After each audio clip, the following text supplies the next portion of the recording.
అమ్మ మీ పేరు ఏం పేరు, ఎక్కడి నుండి వచ్చారు? మాది బాలాజీ నగర్ కే లక్ష్మి నాది. దేనికోసం వచ్చారమ్మా?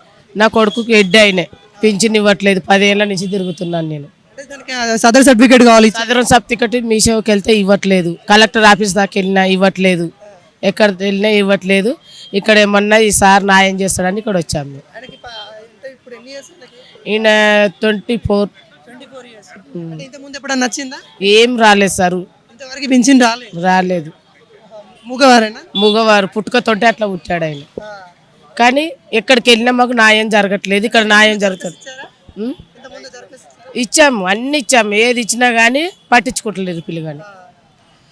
మరి ఎట్లా మీ ఇక్కడ మా సీఎం అన్న సాయం చేస్తాడేమని ఇక్కడికి వచ్చాము. చూసుకున్నట్లయితే తనైతే బాలనగర్ నుండి అయితే రావడం అయితే జరిగింది. వాళ్ళ కొడుకు అయితే పుట్టుకతోనే మూగతనంతో అయితే పుట్టాడు.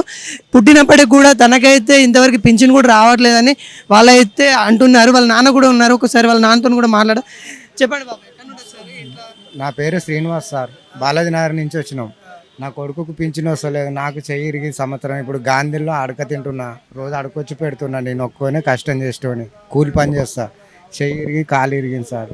మాకేం న్యాయం జరగడం లేదు. ఇప్పుడు మన ఈసారి అన్న న్యాయం చేస్తాడని వచ్చి అప్లికేషన్ పెట్టినాం సార్. గత ప్రభుత్వం ఉన్నప్పుడు కూడా కొన్ని క్యాంపెయిన్లు అరేంజ్ చేశారు. కొద్దిగా కొన్ని సర్టిఫికేట్, సదర్ సర్టిఫికేట్ కోసం మీరు వెళ్ళారా? అసలు వెళ్ళాం సార్, కలెక్టర్ ఆఫీస్కి వెళ్ళినాం, సిద్దిపేట కీసర కలెక్టర్ ఆఫీస్కి వెళ్ళినాం, మీ సేవకి వెళ్ళినాం, మల్కాజిగిరి డాక్టర్ అక్కడికి వెళ్ళినాం. ఎక్కడ న్యాయం జరుగుతలేదు సార్. ఆయనకు సర్టిఫికేట్ వస్తలేదు, నన్ను పట్టించుకుంటలేదు సార్. ఇగో చెయ్యి చూడండి, కాలు చెయ్యి ఇరిగింది. ఇక్కడన్నా సార్ న్యాయం చేస్తాడని ఇక్కడ వచ్చినాం. చాలా న్యాయం చేస్తాడని అందరూ అంటే ఇక్కడికి వచ్చినాం సార్. గరీబ్ ఆయన మూగవారని అంటున్నారు కదా, డాక్టర్ నుండి సర్టిఫికేట్ తీసుకున్నాం. మా సర్టిఫికేట్ తీసుకున్నా కానీ ఆ కలెక్టర్ ఆఫీస్ ఆయన చూసి అయినా కానీ మాకు న్యాయం చేయట్లేదు. అయితే ఇప్పుడు ఇక్కడ మరి రేవంత్ రెడ్డి సార్ మాకు ఏమైనా న్యాయం చేస్తాడేమని ఇక్కడికి వచ్చాం. చదువుకున్నాడు? ఏం చదవలేదు, ఏం చదవలేదు.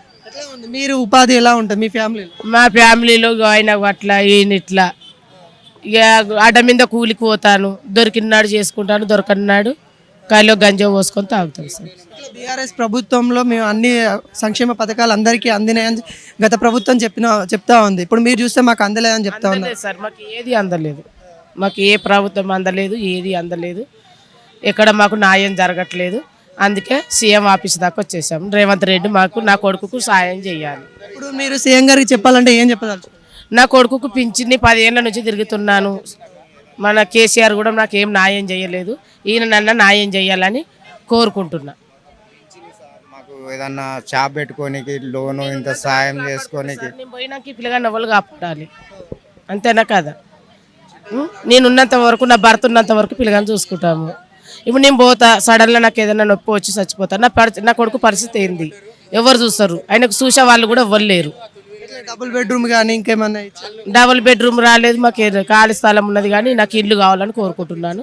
ఖాళీ స్థలంలో నాకు ఇల్లు ఇచ్చి నా కొడుకు ఒకటి సాయం చేయండి. నాకు ఒకటి. తల్లి యొక్క ఆవేదన, తన యొక్క కొడుకు మగవారే ఉన్నాడు, నేను ఉన్నంత కాలం నేను చూసుకుంటాను, నా తర్వాత ఎవరు చూసుకుంటారు, నా కొడుకు ఒక ఆధారు అనేది రేవంత్ రెడ్డి గారు అయితే చూపిస్తారని వాళ్ళైతే ఇక్కడ రావడం అయితే జరిగింది.